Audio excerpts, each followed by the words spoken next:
After President Kennedy is assassinated, his vice president, Lyndon B. Johnson, takes office. He is then resoundingly reelected in 1964 over Republican candidate Barry Goldwater, who was pretty unpopular among the American people. So LBJ sweeps into his own reelection in 1964, feeling like he can get a lot done because he's quite popular at that time. His major domestic agenda is known as the War on Poverty. Piggybacking on President Kennedy's Peace Corps, he forms VISTA, Volunteers in Service to America. It's really the same concept, it's just that it stays within the United States. Your public service stays here rather than going overseas. Today, this has been renamed, it's known as AmeriCorps. He also continued the struggle for Medicare, Medicaid, which is medical insurance for the elderly and the poor. President Kennedy had suggested these things. President Johnson was continuing that struggle. He also supported the Elementary and Secondary Education Act, as well as the Higher Education Act, both in 1965, approving billions of dollars in spending to aid the states in funding education. So not only is President Johnson attacking poverty where it currently exists through VISTA and Medicare and Medicaid, but he also is trying to get better education for all American citizens so that they can better themselves moving forward. Here is President Johnson signing Medicare and Medicaid into law. There's also a continued struggle for civil rights.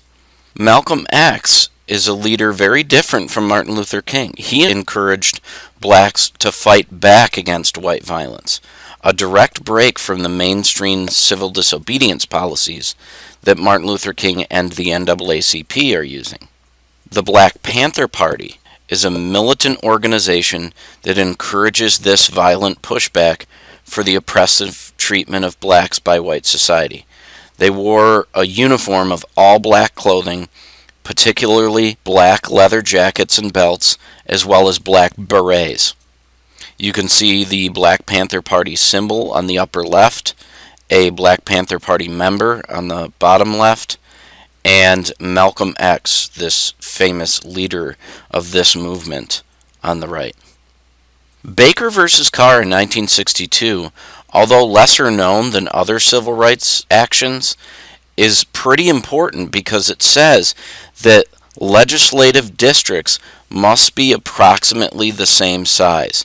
This would allow for blacks to have equal representation because what was happening was white areas were receiving multiple congressional leaders, and then black areas of equal or even more population were receiving fewer congressional leaders.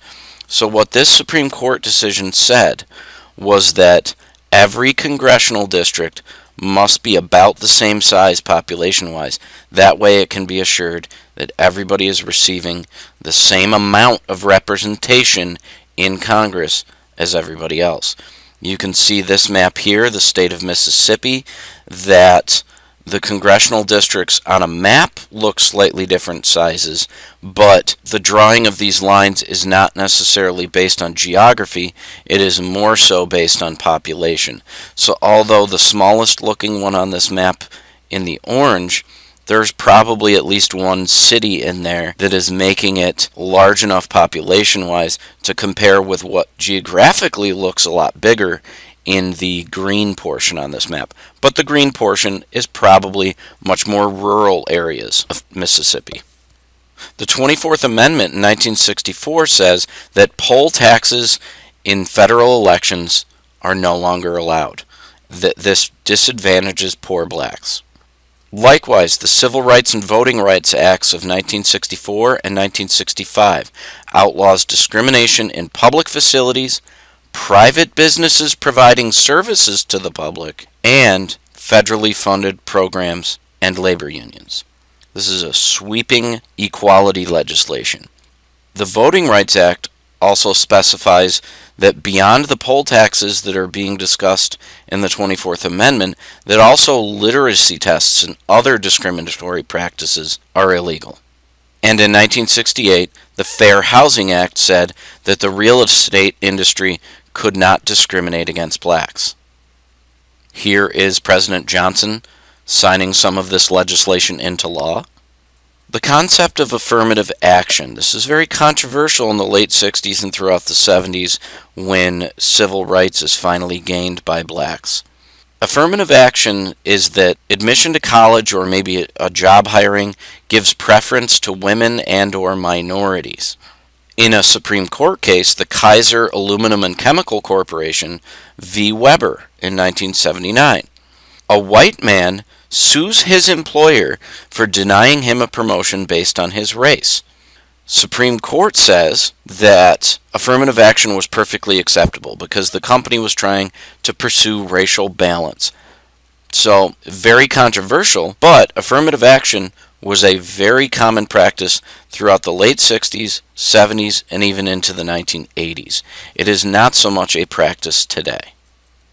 A political cartoon joke, students walking out of the SAT. One saying, "Those SAT questions were brutal, what did you think?"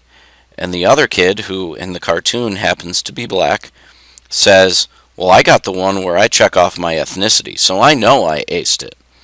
Now, this is a joke. It's not really that extreme. SAT scores are not skewed, but it does show that admission into college may not take those SAT scores as strongly into consideration for a black student as they would a white student. So do not allow this to make you think that SAT scores favor one race over another, because they don't. But a university might overlook a poor SAT score by a minority student and look more at other parts of their resume to get them into school and going to college. Women's rights is also advanced greatly in this time period. Now, in 1966, this is a feminist organization, the National Organization for Women, and it's formed to fight for equal rights for women. The big thing is equal pay for equal work. Women doing the same job as a man should receive the same pay. Also, a big push is daycare centers for working mothers, so that they could have their children watched while they worked. Title IX in 1972 said that no one can be denied the right to participate in a school program funded by the federal government based on their gender. This is where female sports becomes much more widespread than it had ever been before. The Equal Rights Amendment is attempted in 1972. This promoted specific language guaranteeing women's rights. It did not gain enough state legislatures' approval to become a constitutional amendment, however. On the left, you can see the symbol of the National Organization for Women. You can see marches and protests on the right-hand side of the screen.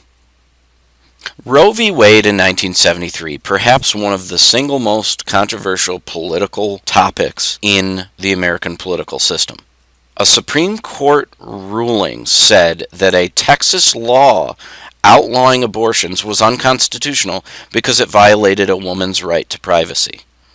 Now, Roe v. Wade says that women could have an abortion within the first 6 months of pregnancy, but that put it in the final 3 months that a fetus became a person and that you could not receive an abortion after that point. This has sparked much controversy because opponents argue that a fetus is a person much sooner than the beginning of the 3rd trimester of pregnancy. Here's a political cartoon showing just how controversial this issue is. Very rarely, if a person is very pro-life or very pro-choice, are they going to be able to be convinced of the other side's argument being in any way legitimate. A cartoon on the left supporting abortion, a woman's body saying, "My mind, my body, and my choice." And then on the right, a political statement by pro-life people showing a baby that is saying, "I survived Roe v. Wade," hoping to get people's emotions of, oh, there's so many babies being aborted, and hoping to get more people to be pro-life as a result of this political statement. So the question of when is a fetus considered human? This is showing the development of a zygote, which is what a woman's body starts to create after conception. And if you watch this development, by the time a fetus is about 2 months old, this is what it looks like, but this is zoomed in. So if you see this here and what it looks like, it's zoomed in. This is only 5 millimeters long, and it would absolutely not be a viable human life. If this child was to be outside of the mother's womb, it would not survive. And 5 millimeters is very, very, very, very small. But it at least shows that if someone is to get an abortion within, let's say, the first month of knowing that they may have become pregnant, this is what you're looking at after a month. So you can look at this chart and decide for yourself. At what point is a fetus considered human? And although this is zoomed in, it's only about 5 millimeters in size. So really, the question is up to each individual to decide. The single most important part of this presentation, you cannot study the Johnson Presidency and the era of the 1960s and the Supreme Court without being asked on the Regents exam about the rights of the accused. It's in all caps with 3 exclamation points for a reason. When you're asked about Warren Court decisions in some of these specific cases, they are dealing with what?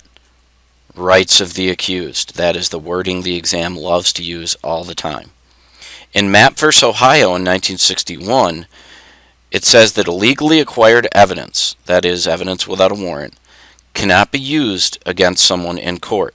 The woman in question here, the police kicked in her door and found incriminating evidence against her, and they attempted to use it in court to convict her, and she was able to get it thrown out because they did not get a warrant before entering her house.